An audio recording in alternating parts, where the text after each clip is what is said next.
I'm not sure I have the sheet. What's that? I'm not sure I have the question sheet. I can't find it. Don't you have that packet with the positive good theory in slavery? I gave that out a while ago, so you should have that. I ripped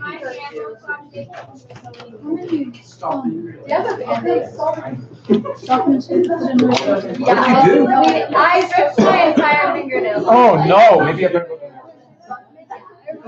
You want to go to the nurse? Oh, it's fine. I just need a band-aid. I don't even know how I got band-aids, but I do. Here are a couple band-aids. I might not be able to. Okay, so we are on film, so act busy, everybody.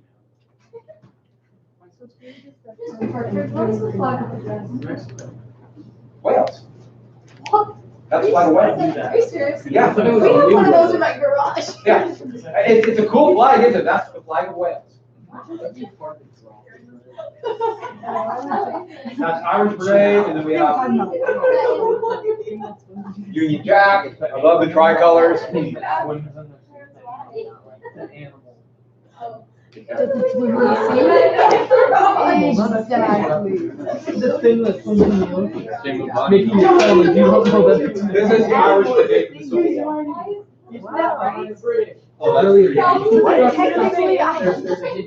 Oh, I know. Last year they put John C. Calhoun pictures all over my room, and they also gave me like 400 Kit Kats. There were Kit Kats. There were Kit Kats hanging from my ceiling. What's your birthday? Huh? Why are we talking about? I don't know. So yesterday, who led the raid at Harper's Ferry? John Brown. And soon to Southerners, all John Brown, they would identify for every member of what political party? What they start calling Republicans? Well, they're free soilers, but what did they start calling Republicans? I think I said this. But they were John Brown. Did I say black? Did I say black Republicans yesterday? No. Write that down. I thought I did. It was in my head. They started calling Republicans black Republicans, implying that they want to give freedom. And the big insult was Republicans want to give equal rights, even let blacks marry whites, which they added a name called miscegenation, which is literally means race mixing. Sorry about that. It's okay. I just might not be able to write that great. Do it. Yeah. And John Brown. Oh, did we get to any of the candidates in 1860? No. Oh, we're not to the candidates. Oh, this will be Stopped fun. at how the South reacted. Oh, let's get that up then. How the South reacted. Let me put that slide up.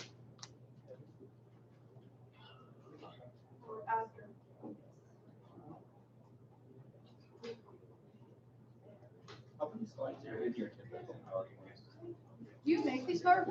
Yeah, I made them all.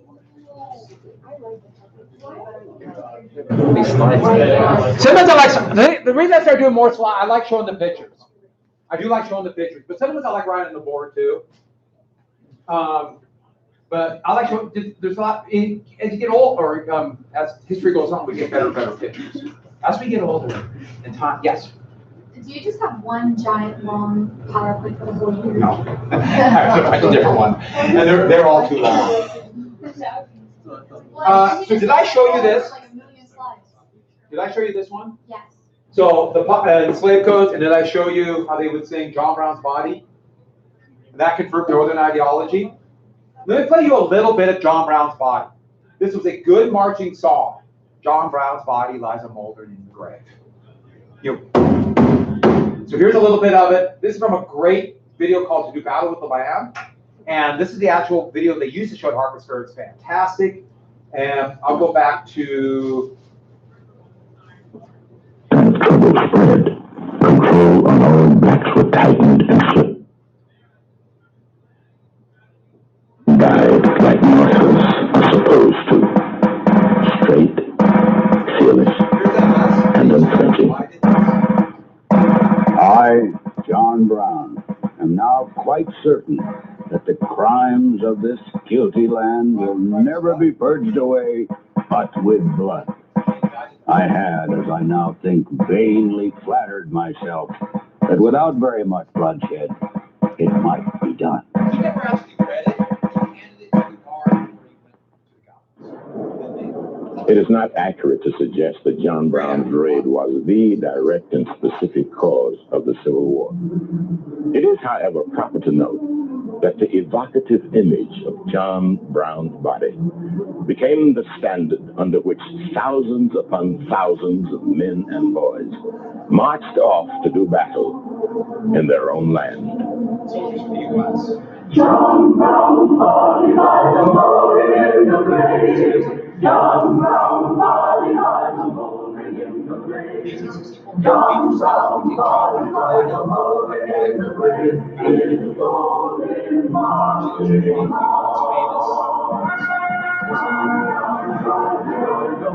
Father, it's just reminds me of the grave.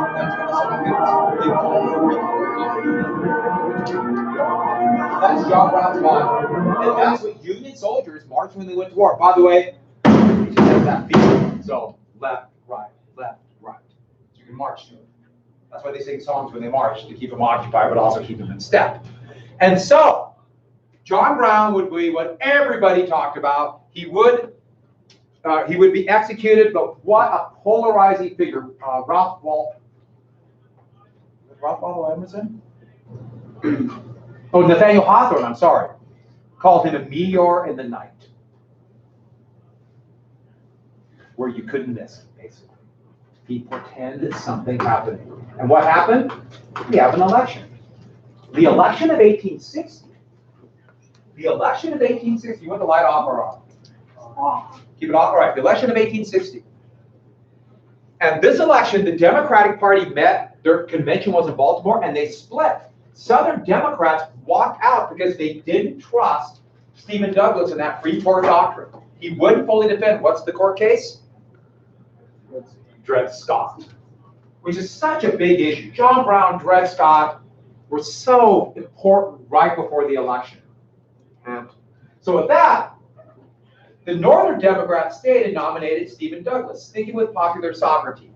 Southern Democrats met in Charleston and nominated their own candidate. By the way, you know what uniform that is? That's a Confederate uniform. So that's going into the future. And they nominated this man. Do you know him? John C. And Breckinridge, states' rights. Remember that. States' rights. You just scared me and I'm so frightened. That's awesome. And Breckinridge, states' rights. Remember those. States' rights meant slavery. Federal or state, we just want to protect slavery. And then remnants of the Whig Party and border state Democrats created another party called the Constitutional Union Party. And they still nominated John C. Breckinridge for the Southern Democrats. So this is just the Democratic Party split. By the way, which party is going? Remember, we have winner take all. The Democrats are split. Republicans could just nominate somebody who won't screw up. And the Constitutional Union Party would nominate, and I swear to you, I am not making this up, John C. Bell. And Bell, these are all Charles. Now, Calhoun was Caldwell. By the way, who's Calhoun's brother? Raoul C. Calhoun. What's his middle name? Just C, just the letter C. And so, their plank was the Constitution. By the way, what does that even mean? The Constitution? The Constitution is clearly failing if they wouldn't have a civil war. And so, or up to a civil war. So this is basically a non-issue campaign, just like, hey, we're not going to start civil war, we promise. So the Republicans just got to nominate somebody who won't screw up. Do you remember the term for a candidate that few people know? Dark horse, exactly. And Lincoln was the ideal dark horse. He had a good reputation from the Lincoln-Douglas debates, but he was relatively unknown. He was considered a moderate in the Republican Party, free soil. He's not an abolitionist. Has everyone got that? Lincoln was not an abolitionist. In fact, Lincoln's idea was the United States should get rid of slavery someday, down the road, maybe, but then those former slaves should be sent to Africa. It should tell you how crazy the politics were, where the platform of forcibly shipping 4 million people across the Atlantic Ocean was seen as moderate. I want you to ponder that for a second. That's kind of crazy. But nobody knew who this guy was, so they could portray the image of free labor. They really pushed this idea of, in the North, Abraham Lincoln could start out literally born in a log cabin. He was, on a dirt floor in Kentucky. Moved to Illinois, his family had nothing. He worked on a little keel boat on the Mississippi River, on a river boat, and he did split rails for split rail fences. See, using the axe, one side is essentially a sledgehammer, to pound this board to split rails. And so they could say, in the North, with free labor, he could start with nothing. But through his hard work and initiative, he could go to the top, maybe even become president. Yes? Is Hamlin his vice president? Yeah, and you don't need to know him. Oh. Sorry, Henry. Sorry. I know, that's a problem. You can spend time about him. The unfortunate thing is when I do really tell you about a vice president, that's a bad omen. Something's probably going to happen to the president. So like, you'll have to know his next vice president, Andrew Johnson. Yeah. But here's the key point. It's not just the free labor idea. It's not just the image of a hardworking, quasi-zombie-looking man. It's this. He could never do this where? In the South. That's the key point. He could never have done it in the South, but the Northern system is better, and that's what we believe. Ideology. Remember how important I told you ideologies were? So while the Southerners are rallying around positive good theory. By the way, it's in the last rail split. You notice he's splitting the Democratic Party split, so he's splitting that rail. And they call him Honest Old Abe. He was always called Honest Abe because he appeared to be a truth teller, like anybody else. He hated the name Abe. Hated it. He would not allow anybody to call him Abe. In fact, he didn't like Abraham either. He signed everything A. Lincoln. In fact, his wife called him Mr. Lincoln. Whatever. And he this incredibly intelligent, but in many ways self-taught man. And what? And he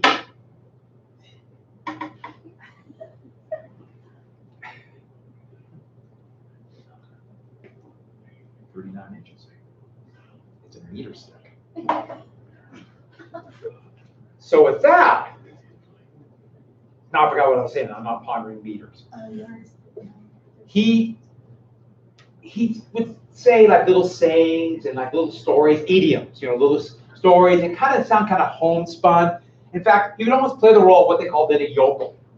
Yet he wasn't. He would use that to disarm his enemies or disarm other people. Virtually everybody underestimated him, and he knew it, so he used it. So he could use it to manipulate. Lincoln never said anything, especially by this time in his life, without a purpose. He was always manipulating people, which had to be a little bit kind of scary. Because here's this really smart guy who's kind of very manipulative. He's also a really powerful guy with really long arms, but really powerful. And so he would do this in the executive office, pre-Oval Office. You're going to redo that. He would hold, anybody ever chop a lot of wood?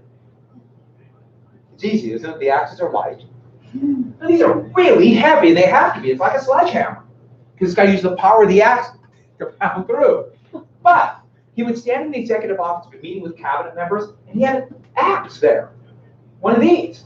And he pulled this axe out. And then also, in the middle of a conversation, pick the axe up like this and hold it perfectly parallel. And not shake it. Hold it for like 15 minutes straight. Just hold the conversation, and everything. Oh, God. And he's talking like this, holding an axe. Why would he do that? Yeah, that's intimidating. Probably after James Madison, our second strongest president. Okay, with that, know, Madison was tiny, you know. Yeah, I don't know what this is, but I'm worried about it. Doesn't it look like a Raggedy Ann doll coming to life? But, oh, well, when you got a zombie thing and a zombie dog, and so here's the platform. And the platform really showed that it's a combination of Whig and Free Soil Democrats. So, free soil. But we also have government aid for a transcontinental railroad. We also have a democratic idea of giving everybody a small farm of 160 acres. That's democratic. Protecting tariff, Whig, workers' right, democratic. This really was a combination of Whig and Free Soil Democrats. By the way, which element would win? The kind of pro-worker and small farmer, or help and aid for big business? In about 15 years, the big business wing of the Republican Party would take over. And the Republican Party would become the party of the wealthy. But not yet. Isn't that a good picture of Lincoln? Looks weird about a beard. Yeah, he didn't have a beard in 1860. I just like that picture. For some reason, it looks a little bit, it doesn't look as posed and therefore kind of stiff as pictures back then. I just like that picture. Like, I don't care. Or they just made it. Yeah, just made different. And you know, yeah, people tie ties today and bow ties. Those weren't around. At least as we know it. Yeah. So it's that. That's Republican platform.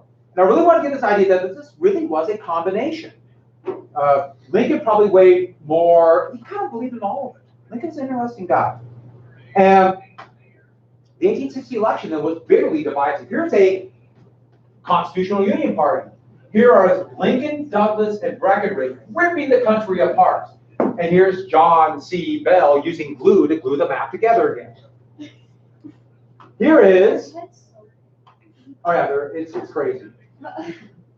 Good windstorm when they're wiped down. But here, I like this one. Here's the Democrat split. So Breckinridge and Douglas pulling apart the party, stuck on the train track, and here comes the Republican machine. That's actually a pretty clever cartoon. But this one is my favorite. Here is Lincoln and Douglas. So it's a northern cartoon. And it's Douglas, the little giant, remember? And Lincoln's over 6'4". So he's about a foot taller. And here's, how can he get over this rail fence? But this is talking about the issue of slavery in a racist way, but that's a slave in the split rail fence to get to the Capitol. He said, you'll find me in this here fence, Master Douglas, meaning the issue of slavery kept Douglas from getting to the presidency. And here's Lincoln saying, it can't stop me, for I built it. Remember the rail splitter. And what is he holding? To me, it looks like he's holding a ham on a stick. And I got ham! I think it's supposed to be an axe. By the way, you notice the old dome? That's where the old dome of the, looked at the Capitol. Literally at this time, they're rebuilding the dome. Here's a creepy one of Lincoln, and there's Breckinridge and Douglas, and that's just creepy. Here's them playing baseball and a muskrat urinating on Douglas. Let's just go right. Now, this really had a military feel. A military feel. Militia in the South. The militia was marching in Breckinridge campaigns. Republicans had these huge rallies, were marching in step. They called themselves the Wideaways. Here are some Wideaways. They carry these lanterns that had the hood that were specifically designed to kind of look like an eyeball, with the idea being it's we are now awake to Southern bullying. Douglas went around the country and gave speeches saying, if you don't vote for me, we have civil war. It felt like war was going to happen. This was a pretty scary campaign. Now remember, for the most part, candidates did not campaign for themselves. Douglas came as close to actively campaigning for himself as any president has ever done before. No one had done as much as Douglas. And they threw tomatoes and rocks and manure at him when he gave speeches in the South. Here is how violent some of these signs came during this election. I just thought that was fun. I'm sorry, I'm so angry. I made this sign. So, with that, look how the election went. Lincoln was not even on the ballot in any state that went to the Confederacy. Not even on the ballot. And that's the way it is to this day. States, and even in some places, local election officials make the ballot. So they have their own rules. He only got less than 40% of the popular vote. But remember, had to win the majority in each individual state, and that's where he won. The majority of voters wanted somebody besides Lincoln. Look how many votes Douglas got. He got a lot of votes, but didn't win any states. Well, won Missouri, and then New Jersey just kind of split down the middle. They sent electors from both. And Breckinridge was only in the South. This shows how divided. And 2 Southerners, who was just elected president. What person? John Brown was just elected president. And to their point of view, Lincoln saying free soil, but I'm not going to touch slavery in the territories. I'm just free soil. To them, no. It's a lie. It's a wolf in sheep's clothing. That's what they said over and over again. And almost immediately, they started talking what? What state's going to go first? Too small for a country and too big for an insane asylum. South Carolina, a month and a half after the election. By the way, Lincoln is still president-elect. He would not be inaugurated until March 3rd, 1861. Who's still president? Yeah, Buchanan. And what do you call somebody who's in office but they're not going to be reelected? Not close. Lame duck. Yeah, sitting duck, goose. Just goose. Lame duck. This is from the paper. And by the way, it says the Union is dissolved. And you say, wait a sec, well, the North is still there in a Union. No. Everybody knew secession meant war. The United States cannot survive if parts can break away. So by seceding, the South knew this is probably war. Oh, sure, they're hoping the North will back down and see what happens. But they knew the North can't. They can't back down. The next president is going to be war. Now, they thought it'd be a quick, one big battle. The South will prove we mean business and the war will be over. So they knew it. So they seceded first. But it was not unified. It wasn't like all of South Carolina. South Carolina was bitterly divided. When the state assembly met in Charleston, the week before they actually signed the ordinance of secession, it wouldn't have passed. The majority were opposed. They were still worried. This kind of wait and see. And then a couple secessionists lied. They lied and said, Georgia's about ready to secede. And in South Carolina, they're like, no, we can't let Georgia secede first. So they seceded. No, Georgia wasn't even close. Do you have a question, or is you just holding your arm up? Wasn't that cast on a different arm yesterday? What game are you playing? Just trying to get sympathy. Is it working?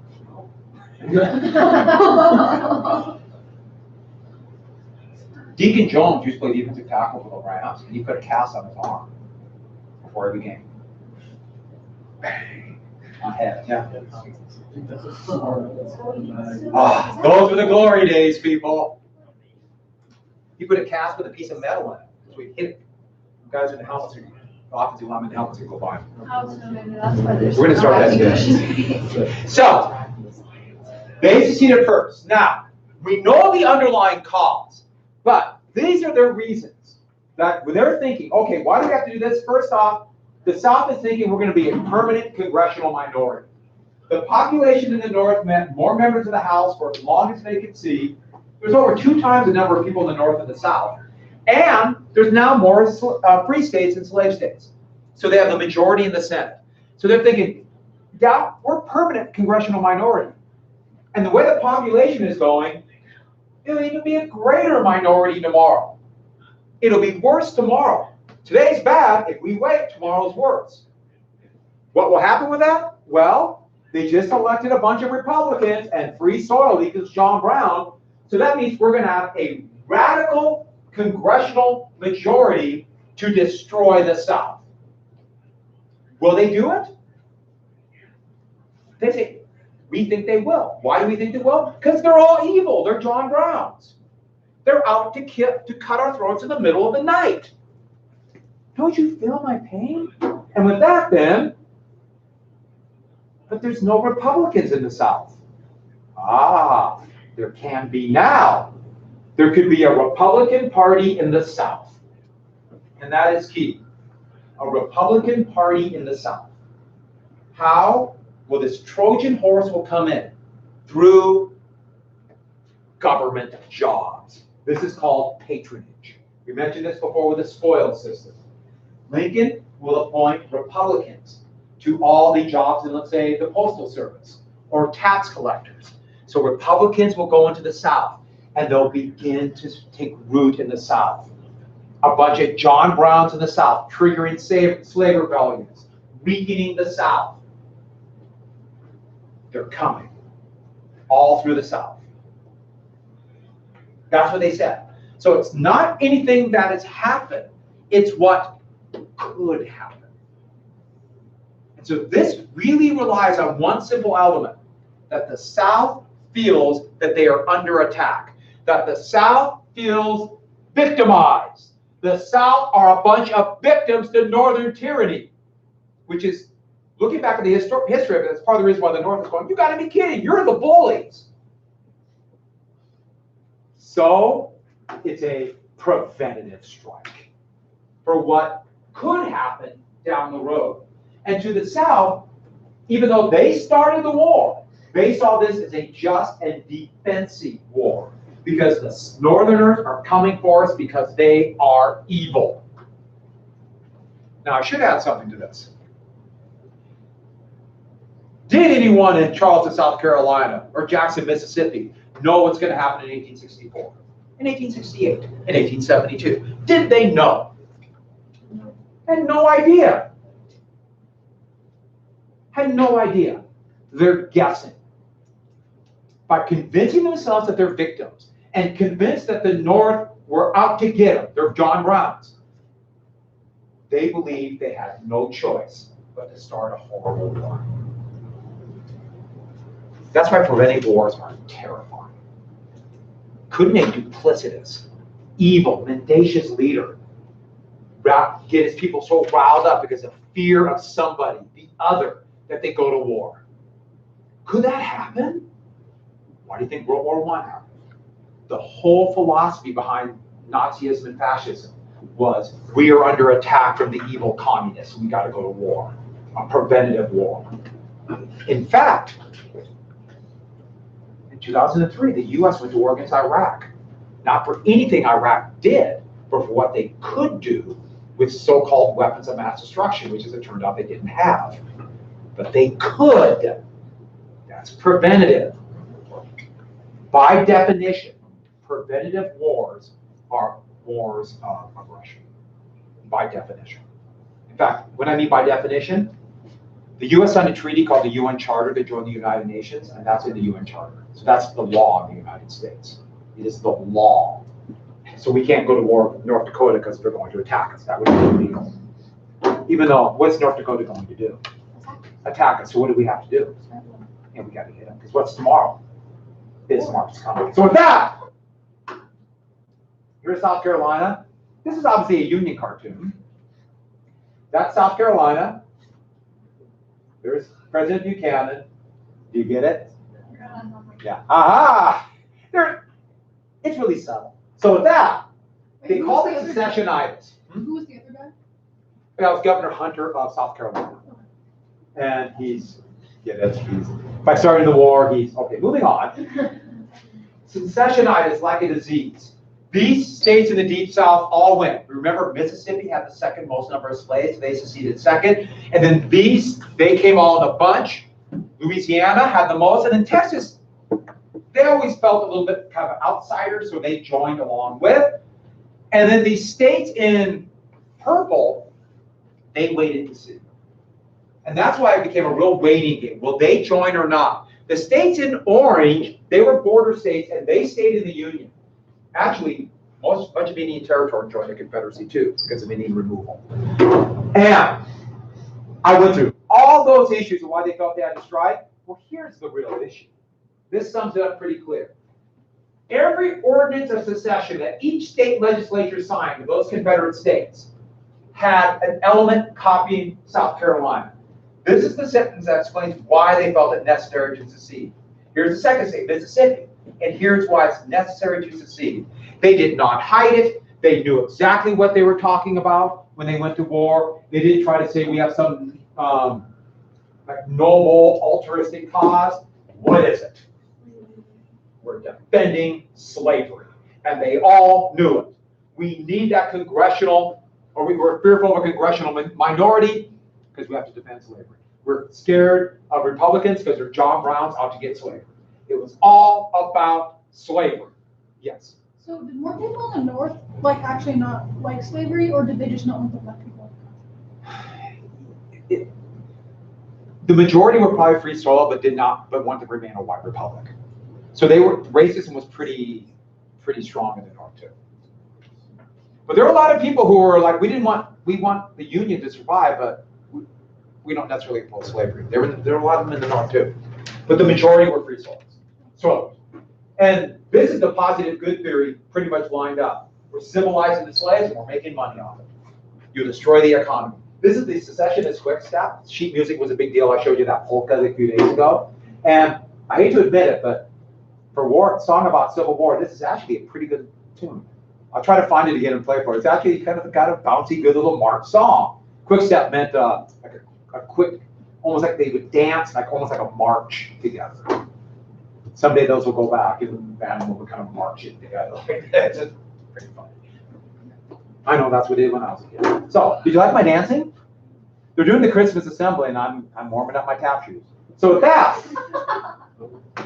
so here's the key thing though. Why did they actually line up and fight like the way they did and kill so many Americans? When I was your age, the accepted scholarship, in fact, all the way up through the early 2000s, was about 620,000 Americans died. We think that now today, it's pretty much clear that that way undercounted. It's probably closer to 1 million died in this war. That'd be the equivalent today of about 15 million Americans died today. A catastrophe that's hard to even wrap your mind around. Why did so many willing to do it? Most civil wars that happen in countries are on these issues. But think about language.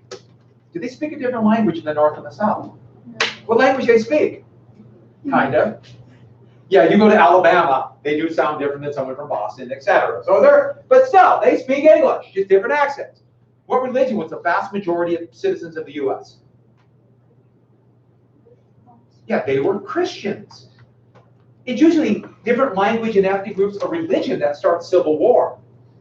In fact, one of the bloodiest civil wars in my lifetime happened in the former country of Yugoslavia. A lot was based on religion and different language groups. Financial system? Sure, there was more industry in the North, a lot more industry, but $1 in Boston, you had a dollar coin, then it was a mortgage. You could use that dollar in Alabama. How about history? Was George Washington only the father of the country for the South? No. The Declaration of Independence was the founding document of both the North and the South. And who wrote it? The main author was Thomas Jefferson. We have the same history. The same history. And what did people in the United States start calling themselves by 1860? Both North and South, they were what? They're Americans. What was different? And you might say, well, slavery. No, there was slavery back in 1776, 1789 when the Constitution was ratified. They didn't go to war then. Why in 1861? Slavery's key, but what about it?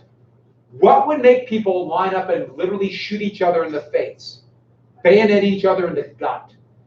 Those people died pre-high explosives. This is pre-dynamite, and they killed that many people. Think about that for a second. Why? What would make people do it? Well, that's all. That's an element of it. Yeah. Huh? Control. They knew the other people were wrong, or maybe in the North, but even then, maybe not slavery was wrong, but something about the North was right. Yeah. It possibly be like jealousy that the North has like all the industry and they peaceful when they have slavery, so they thought that they were taking their women early. There's an element of that. Well, that would enough to get you to take a musket ball in the face. I'm serious. And you're on the right track. Ideology. Ideology about slavery. The northern system was better.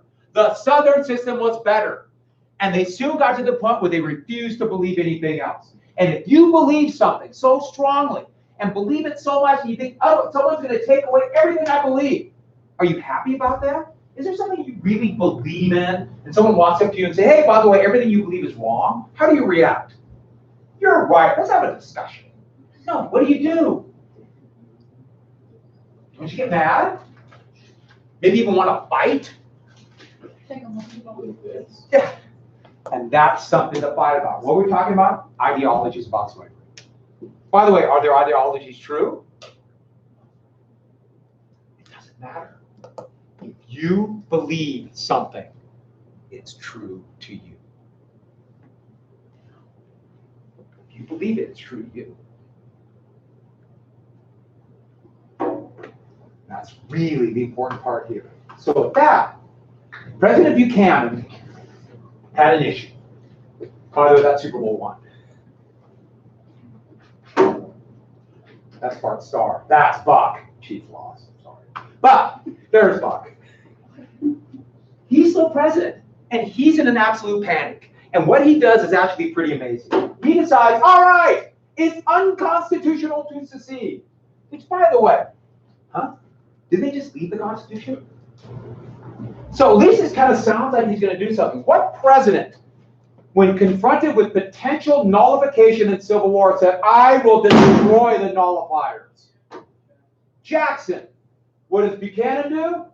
You can't, it's unconstitutional to secede. It's unconstitutional to stop them from seceding. So what did he do? Nothing. He literally hid in his office, fearful of assassination. I would just think about Lincoln sitting there in Springfield. I'm finally president. Oh, I'm president. Now I got to deal with Civil War. It's all happening before Lincoln was ever inaugurated. He came in with Civil War. And what they did is all the federal bases, post office, everything, the U.S. abandoned them and they all went north. Except for a couple forts. One off Pensacola, Florida, and one in Charleston Harbor called, anyone know? Fort Sumter. So, there was an attempt at compromise. John J. Crittenden would propose extending 3630.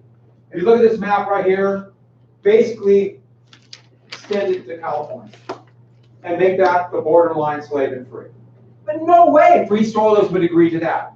There was even a proposed 13th Amendment to guarantee slavery, to guarantee the system of slavery.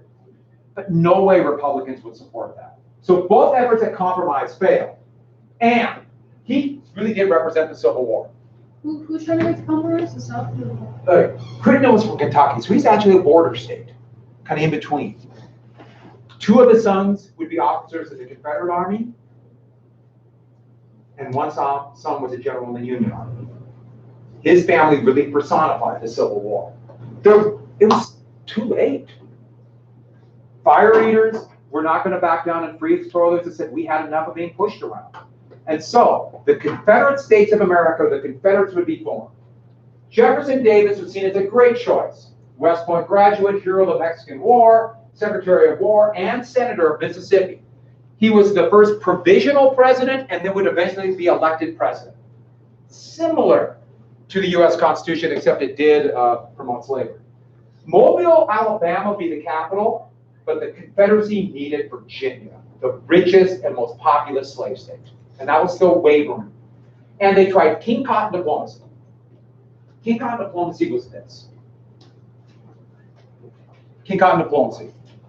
Remember the Embargo Act under Jefferson, and the U.S. wouldn't trade with anybody, hoping to end the blockade? Same thing. King Cotton diplomacy was, the Confederacy said, we won't trade cotton with anybody. We will deprive the textile mills in what country really had the textile mills? Who? Britain. We'll deprive them of the cotton So Britain will enter the war on our side to get the cotton. They call it King Cotton diplomacy. King Cotton diplomacy. It's right here. King Cotton diplomacy. And here was John Bull represents Britain right here, bowing down to cotton. Did it work? It was an unmitigated disaster. For an entire year, the South sat on their cotton when they could have been selling that cotton. Remember, the South has no industry. What do they need? Cannon, muskets, all those materials for war. They could have traded for those and been decisive in the war. And so they waited a year. By the time they realized that King Cotton diplomacy wasn't working, the United States had built one of the, if not the biggest navy in the world. And they were blockading their harbors and they couldn't trade the cotton. It's too late. The North, U.S. Because that's still the United States. Yeah. By the way, I'll do this in the Civil War. I don't even know I'm doing it. The North, the Union, sometimes they're called the Federals. It's the United States. I call them all and don't even realize I do. You know, it could be the rebels, the South, the Confederacy. I might call them both. I might call them the Confederacy of the South in the same sentence and not even realize I do. Just let you know. So why are you literate? I think that's really funny, even though I would argue most literates are just bad. All of the above. I like all of the above. So, Lincoln's first inaugural. Look at the dome. They were half finished with the dome. And in this inauguration, he basically said this. Jumping right to this. We will only defend. His goal in the war was union, not ending slavery yet. Only union. And if there's going to be fighting, the South will fire first. The South will fire first. But by then, war was already started. And I should add one more thing. He had no beard when he was elected president. A 13-year-old girl really did write him a letter saying he would look better with a beard while he was president-elect. He came to his inauguration with a beard. That's what he looked like as president. And Fort Sumter, out here in Charleston Bay, Confederate forts were lining this. Still a Union fort. They're running out of food. Lincoln had a resupply mission. And Lincoln is smart. He knows something. War is probably inevitable. But if he can resupply them, it'll look bad for the South. So the South sent an ultimatum basically telling him, you have to give up the fort. The South can't let that resupply mission come. So I'm sorry, we're right near the bell. Let's watch that 1 minute of it. I know, just poking that. If you look at question number 20 on that worksheet I gave you, remember look at question number 20? I don't know why I put time. It's been that way for a while.